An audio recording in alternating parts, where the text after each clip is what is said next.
55வது வட்டத்தில் இருக்கின்ற காவலர் குடியிருப்பு பகுதியிலே இன்றைக்கு வாக்கு சேகரிப்பு பணியிலே ஈடுபட்டிருந்தோம். சிறந்த முறையில் காவலர்கள், வீட்டிலே இருப்பவர்கள் உற்சாகத்தோடு கைகுலுக்கி ஆதரவு தெரிவித்தார்கள்.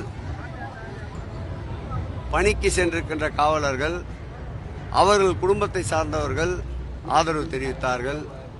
அந்த வகையிலே அரசு ஊழியர்களும் காவல்துறையை சார்ந்த பிற ஊழியர்களும் இந்த ஆட்சி தொடர வேண்டும் என்று மகிழ்ச்சியை அவர்களுடைய வரவேற்பிலும் சைகையிலும் தெரிந்ததை கண்டு மகிழ்ச்சி அடைகிறோம்.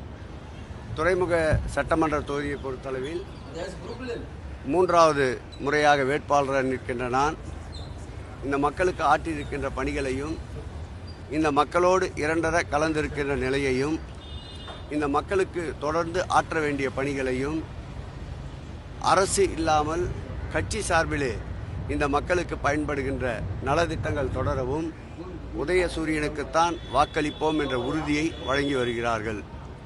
தேர்தல் கடமை உண்டு என்பதால் அனைத்து பகுதிகளிலும் வாக்கு சேகரிக்கின்ற பணியை தொடர்ந்து மேற்கொண்டு வருகின்றோம். அந்த வகையில் இன்றைக்கும் வாக்கு சேகரிக்கிற பணியை தொடர்ந்து ஈடுபட்டு வருகின்றோம்.